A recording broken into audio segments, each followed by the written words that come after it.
El próximo trabajo será presentado por Mariana Sarri, colaboradores, de la relación craneofuncional entre una población paleoamericana y amerindios sudamericanos.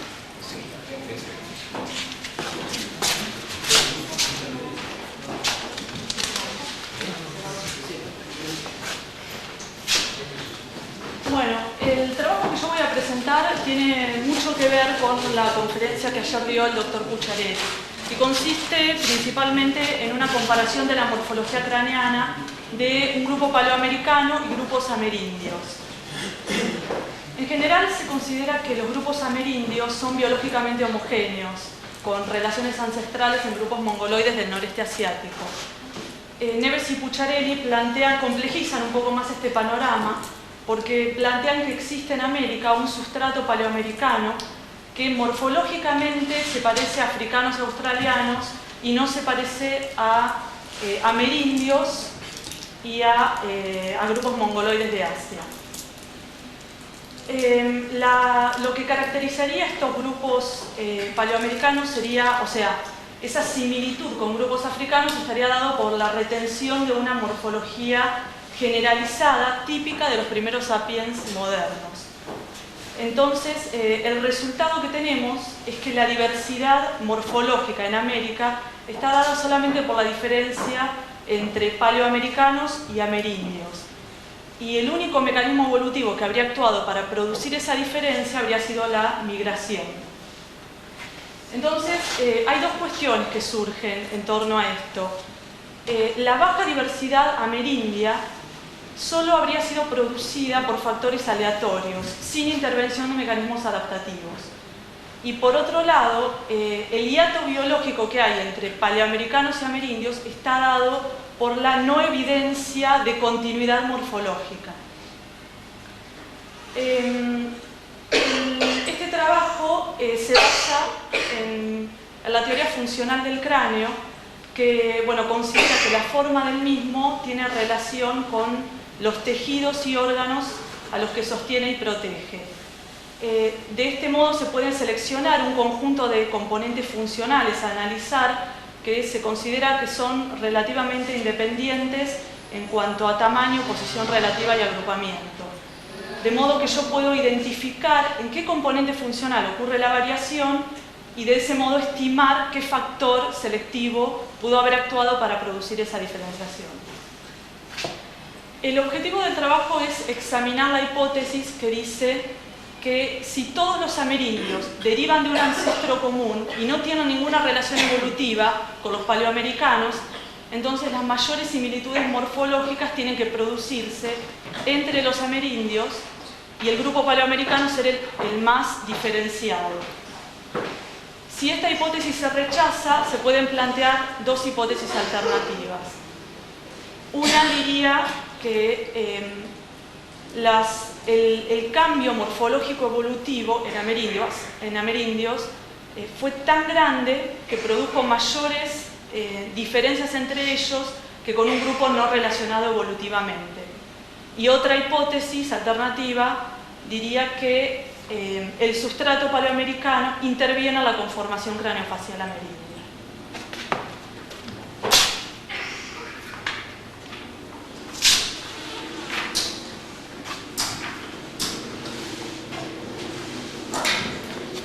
Bueno, estas son las muestras utilizadas. El grupo paleoamericano está representado por la serie de Lagoa Santa, que tiene una antigüedad aproximada de estos restos de 11.000 años. Se trabajaron también, las muestras de amerindios son un grupo de bolivianos de origen aymara quechua, tobas del Chaco, un grupo del delta entrerriano, la desembocadura del río Paraná, un grupo del sur de Mendoza, que algunos de los individuos que forman esta muestra tienen fechados entre 1500 y 2000 años y arqueológicamente parecieran tener relaciones con el norte de Patagonia. Araucanos de origen chileno, una muestra de Río Negro y otra de Chubut, que muy probablemente corresponden a los tehuelches etnográficos, y una muestra de Tierra del Fuego. sobre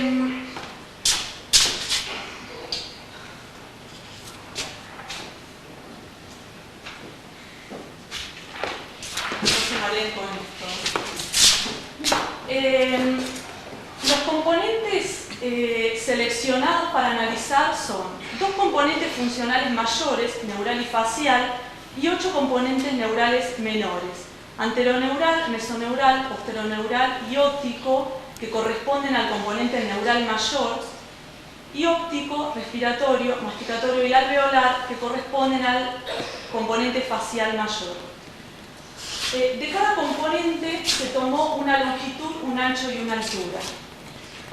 Con las 24 variables de los 8 componentes funcionales menores se realizó análisis de componentes principales para ver la diferenciación interpoblacional a nivel multivariado. Y con esas medidas también se construyeron 2 tipos de índices volumétricos y morfométricos. Los índices volumétricos permiten estimar el tamaño de cada componente funcional y están dados por la raíz cúbica del producto de las 3 variables. Los índices morfométricos permiten estimar la forma del componente mayor en términos de incremento relativo de un componente menor sobre el componente mayor que lo contiene. Y están dados por un porcentaje del tamaño del componente menor sobre la totalidad de los componentes que forman un componente mayor. También se calculó un índice neurofacial para estimar la relación entre los 2 componentes mayores. Bueno, con estos índices volumétricos y morfométricos, se realizó prueba de ANOVA, y con las diferenciaciones que tuvieron probabilidad menor al 1% se realizó un test POSOC-LSD para determinar entre qué par de muestras se produce la diferenciación de cada componente.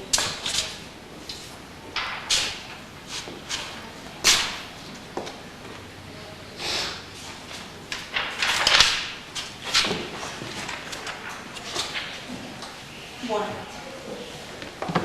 estos son los resultados del análisis de componentes principales por los datos absolutos. O sea, acá en esta diferenciación está incluido el efecto tamaño.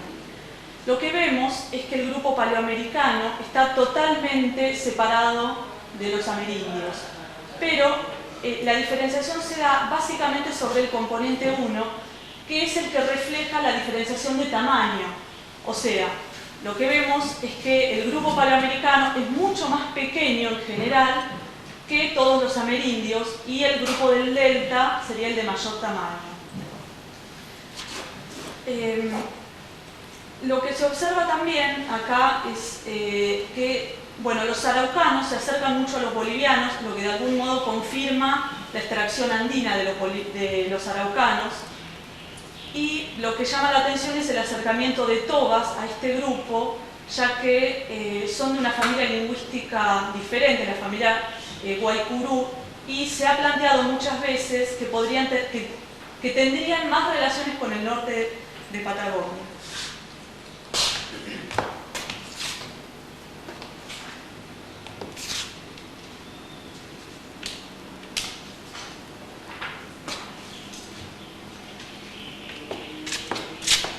Cuando se elimina el efecto tamaño, lo que tenemos es que el grupo paleoamericano está muy cercano a uno de los amerindios, que es la muestra del Río Negro. Esto se da por la posición que tienen en el eje 1, lo que indica es que estos cráneos, los paleoamericanos y del Río Negro, serían cráneos largos y angostos. Muchos autores en la primera mitad del siglo XX habían planteado que existía gran diversidad en Patagonia, lo que acá se ve porque la muestra de Chubut y de Río Negro están muy separados. Y se dijo que los cráneos braquicéfalos predominaban en Chubut y los cráneos dolicocéfalos predominaban en Río Negro. Marelli también dice que que la muestra del Río Negro que él estudia, él la relaciona con los cráneos de la Lagoa Santa, bueno, y él decía que en Patagonia se observaba una combinación de rasgos paleomorfos y aparición de nuevos tipos. Bueno, también acá está este grupo, el acercamiento de tobas a bolivianos, se alejan un poco los araucanos, y vemos también que la muestra del delta se incluye dentro del conjunto patagónico, que esto también ya había sido observado por otros investigadores y era evidencia, o sea, ellos inferían que este acercamiento podía tener que ver con relaciones poblacionales o contactos interétnicos con el norte de Patagonia.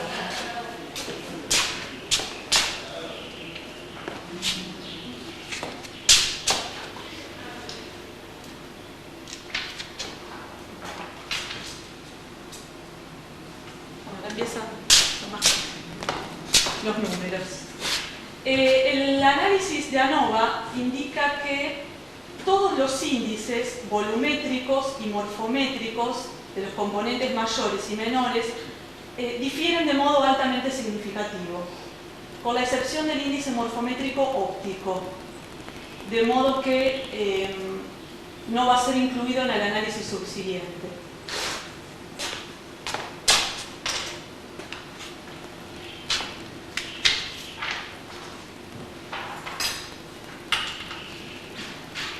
Acá estos son los resultados del test LSD que me permite ver cuáles son los índices que varían entre cada par de muestras, cuáles son las variables.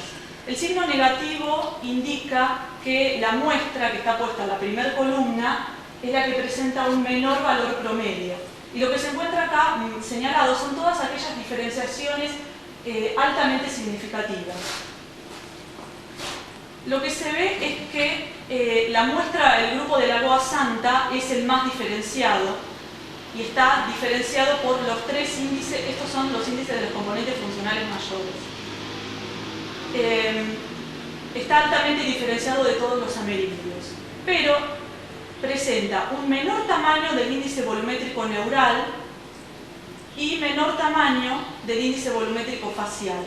Pero el índice neurofacial, que era el que estimaba la relación entre los dos componentes mayores, es positivo, lo que indica que fue mucho más importante la reducción facial, o sea, la disminución de tamaño facial que la neural. Por eso el índice es positivo. Bueno, se observa también que hay en el grupo de andinos y tobas no hay variaciones respecto del tamaño de los componentes mayores, y que los grupos de Patagonia y del Delta están bastante diferenciados, pero el grupo de fueguinos no se diferencia del grupo de andinos y tobas. Y las diferenciaciones acá se dan básicamente porque el grupo del Delta tiene un mayor tamaño neural y el grupo de Chubut, la muestra de Chubut, tiene un mayor tamaño facial. A ver, ¿dónde está? Acá, facial, que la muestra del sur de Mendoza y de Río Negro.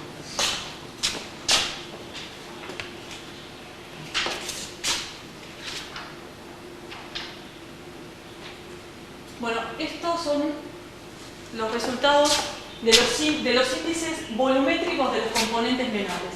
Estos números indican el porcentaje de diferenciación, o sea, de 8 componentes analizados contra 8 grupos. El grupo paleoamericano se diferencia en el 69%, mucho más que cualquier otro, que los grupos patagónicos y andinos. O sea, es el más diferenciado y en todos los índices que intervienen hay un menor tamaño, o sea que otra vez se refleja que el grupo paleoamericano es muy pequeño. Los índices más importantes para la comparación interpoblacional son el anteroneural y en segundo lugar el óptico. Bueno, acá está. Y de los índices faciales, el respiratorio, la reducción respiratoria y el masticatorio. También. Bueno, otra vez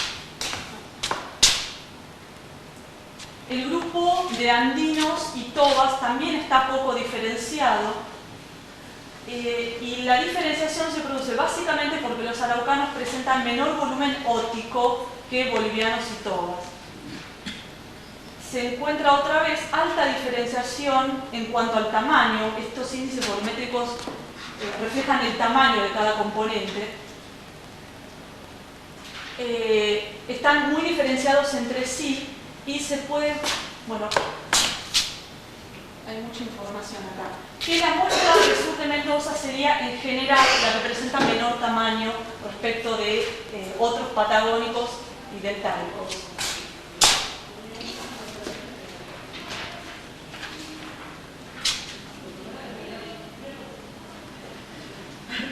Esto es el resultado del análisis de los índices morfométricos. Acá se ve que el grupo de Lagoa Santa se diferencia en el 19% de las comparaciones, lo mismo que los araucanos y mucho menos que la muestra del Delta y otras muestras de Patagonia. Vemos también que los índices que intervienen en la diferenciación de los paleoamericanos y amerindios son todos índices neurales, óptico básicamente y anteroneural. O sea, si bien en el grupo paleoamericano había una reducción facial importante, no se modificó la forma facial y sí se modificó la forma neural. Y en los dos básicamente se produce porque hay un menor índice morfométrico óptico y anteroneural. El índice morfométrico óptico puede haberse reducido relacionado con la reducción facial, ya que se originan biológicamente los elementos que forman el componente óptico, la cápsula óptica y el peñasco, tienen un origen embriológico, el mismo origen embriológico que el resto de la cara.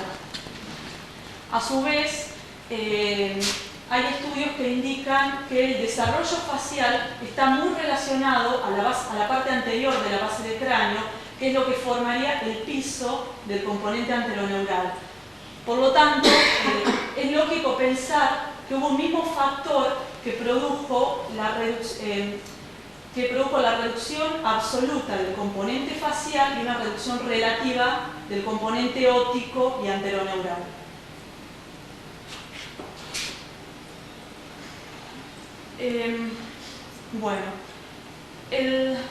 También otra vez, sí, en el grupo de andinos y tobas también hay muy poca diferenciación acá y otra vez es por una reducción relativa del componente óptico en araucanos. El conjunto de Delta y Patagonia está bastante diferenciado. No hay diferencias entre la muestra del Delta y los del sur de Mendoza.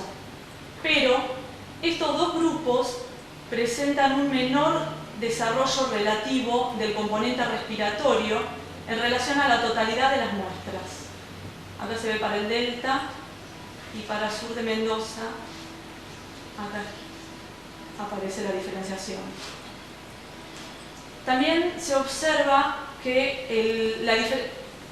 me quiero detener un poco la diferenciación que hay entre el grupo de Río Negro y Chubut, que son dos grupos que aparentemente están genéticamente más relacionados entre sí que con otros. Lo que vemos es que en estos dos grupos no estaba diferenciado el tamaño neural, pero sí está diferenciada la forma, porque el grupo de Río Negro tiene mayor desarrollo posteroneural, lo que puede ese mayor desarrollo puede ser lo que le otorgue, lo que le dé esa apariencia de ser cráneos dolicocéfalos a lo de Río Negro. Entre estos dos grupos sí estaba modificado el tamaño facial. El grupo de Chubut tenía mayor tamaño facial y además está modificada la forma. O sea, el grupo de Chubut tiene mayor desarrollo masticatorio y menor desarrollo alveolar.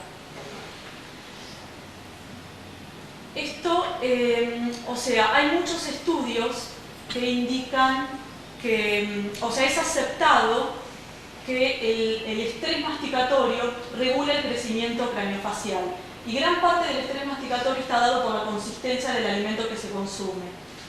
hay muchos estudios que indican que se correlacionan positivamente el tamaño de los músculos masticatorios con la magnitud de las fuerzas de masticación y con los anchos y alturas faciales. Hay otros estudios que indican que grupos sometidos a dietas más duras presentan mayores bases craneanas y mayor desarrollo de la articulación temporomandibular. Bueno, pero también hay otros estudios, sobre todo experimentales, que indican que individuos que consumen dietas más duras incrementan el crecimiento sutural, la posición de hueso, la densidad ósea y desarrollan, maxilas más amplias y arcos dentarios más amplios.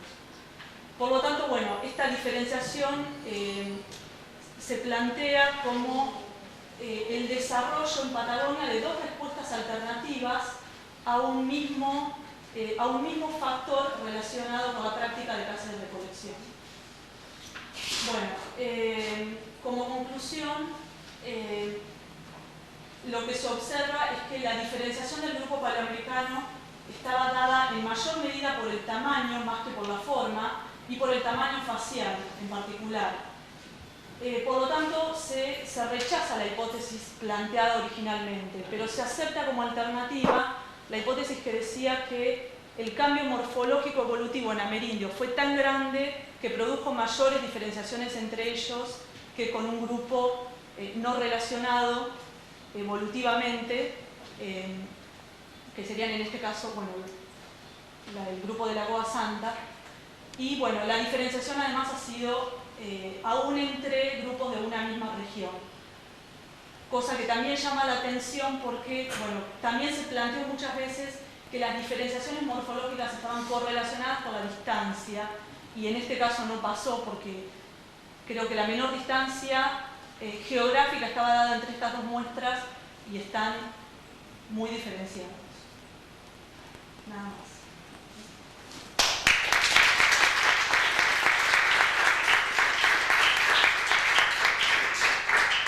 ¿Alguna pregunta para Marina? Sí. Con respecto a las muestras, cuando hablas del tamaño de muestras en cada caso. Lo estaba en el mapa puesto, no lo mencioné, pero las muestras son en general bastante chicas, porque en esta muestra me faltó decir que son todos cráneos masculinos para eliminar la variación intramostral producida por el dimorfismo sexual, y además no hay cráneos con deformación, o sea, es lo mejor que encontramos, ¿no?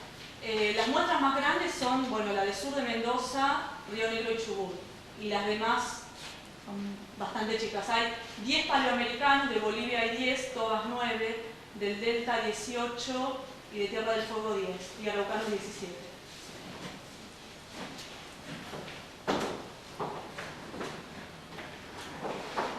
¿Otra pregunta? Bueno, si no hay más preguntas, le agradecemos a Marina.